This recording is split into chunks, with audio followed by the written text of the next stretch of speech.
권능이 나의 능력이 되길 원하고 바라고 기도합니다. 하나님의 꿈이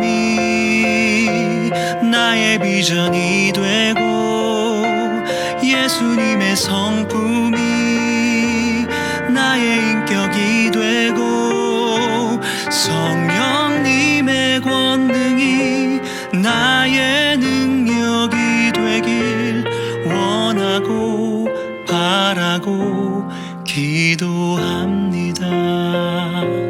원하고 바라고 기도합니다.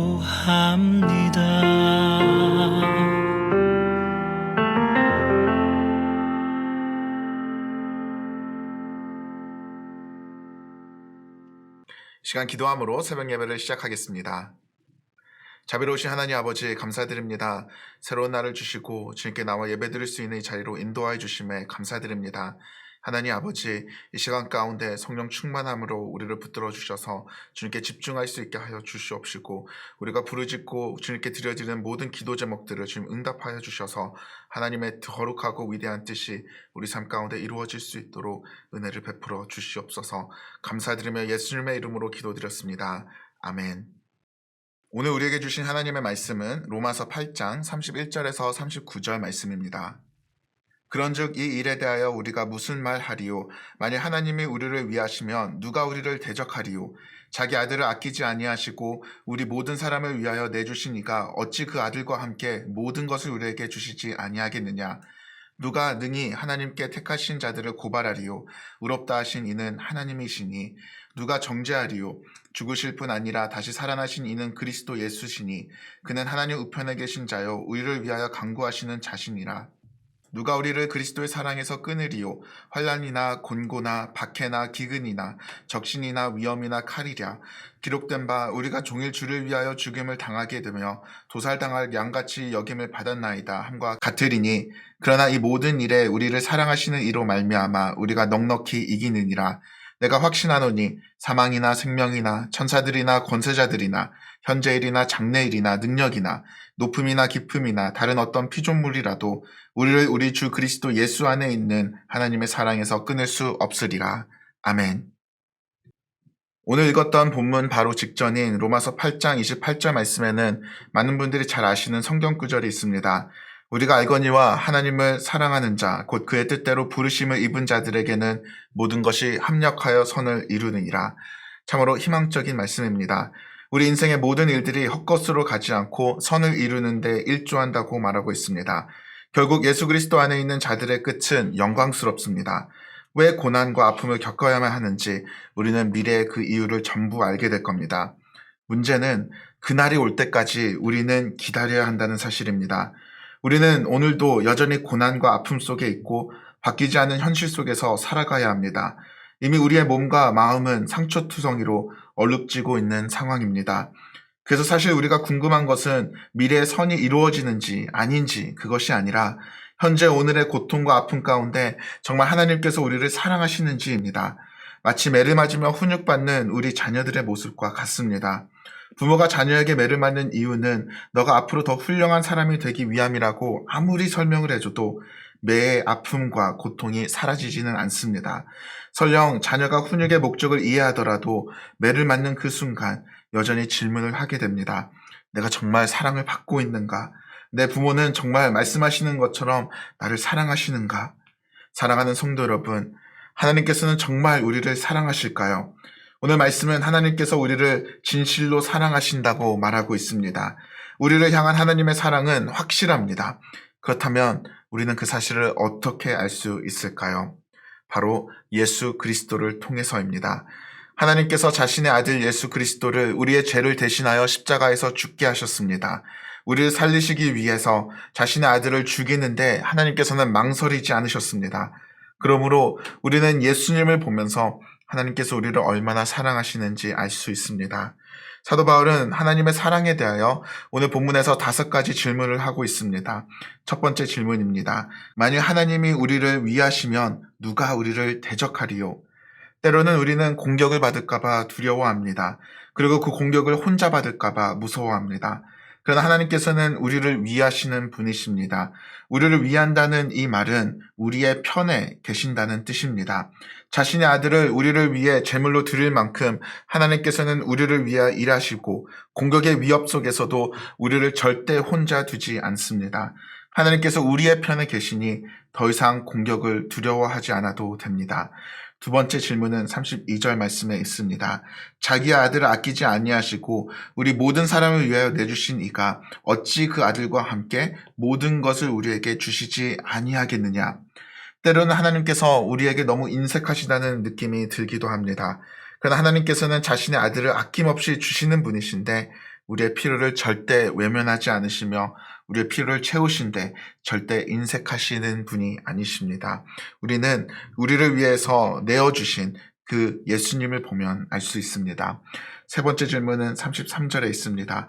누가 능히 하나님께서 택하신 자들을 고발하리요?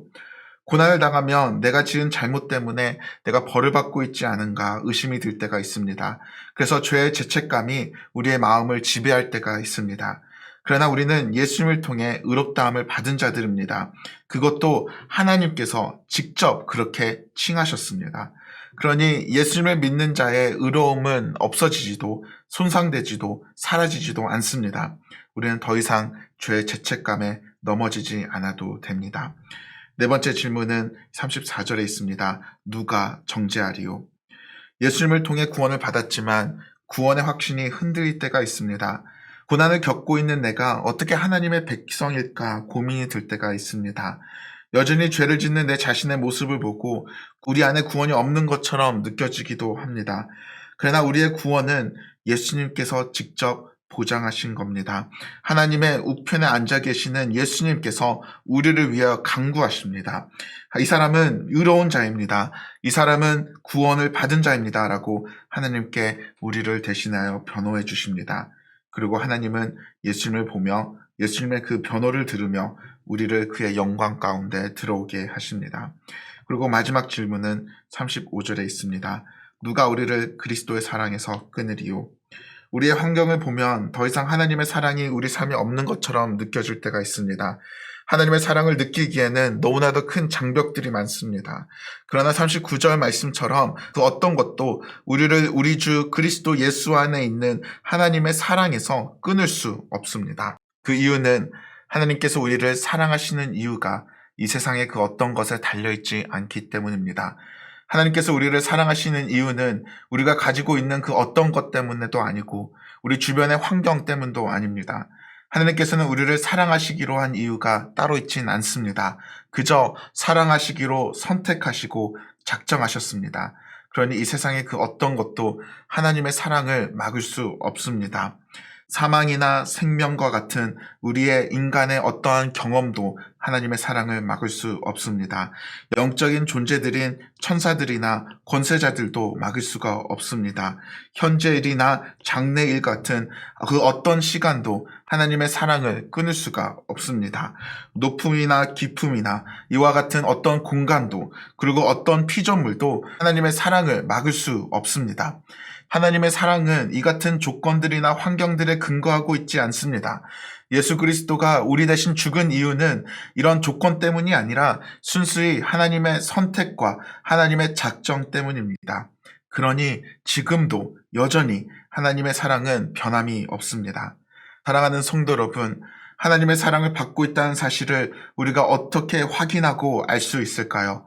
사도 바울은 어떤 감정적인 요소에 호소하고 있지 않고 어떤 환경이나 어떤 조건에 근거하고 있지 않습니다.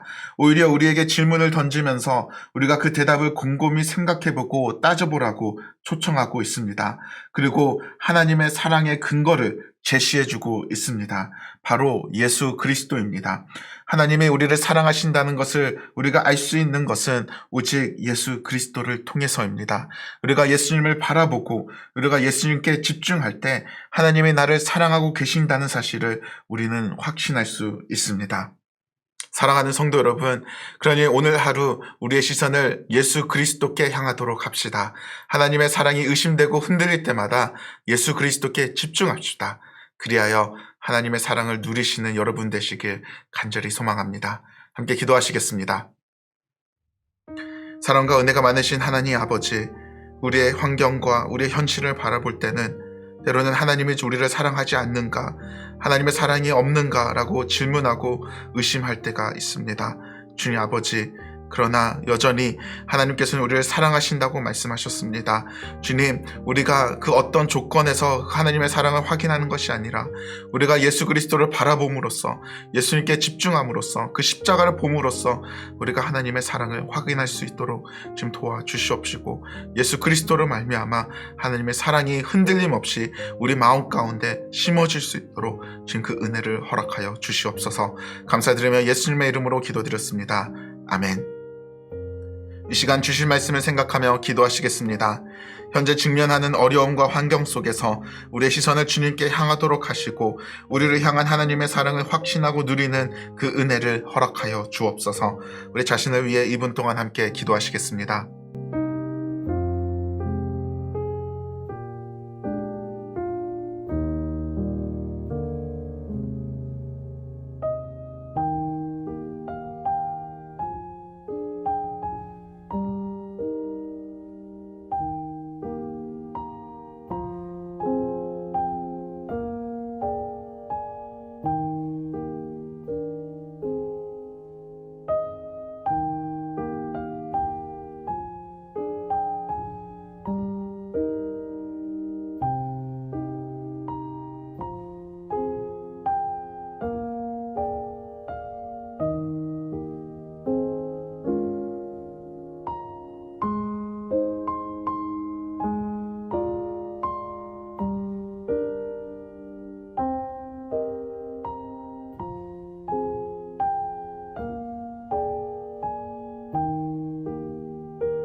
또한 교회를 위해 함께 기도하시겠습니다. 교회 중직자들과 순장들, 교육자들과 담임 목사님께서 주님의 사랑의 능력에 힘입어 맡겨진 사역을 넉넉히 감당하게 하옵소서. 주님의 사랑 안에 세워지는 교회가 되게 하여 주옵소서. 우리 교회를 위해 2분 동안 함께 기도하시겠습니다.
우리나라를 위해 기도하시겠습니다. 우리나라 가운데 경제적으로 어려움을 겪고 있는 자들, 특히 자영업자들과 소상공인들과 취약계층들을 위로하여 주시고 그들의 필요를 채워 주시옵소서. 우리나라의 경제를 하나님 아버지 지켜 주시옵소서. 우리나라를 위해 2분 동안 함께 기도하시겠습니다.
마지막으로 10분 동안 개인 기도 제목을 위해 자유롭게 기도하시고 마무리하시길 바랍니다.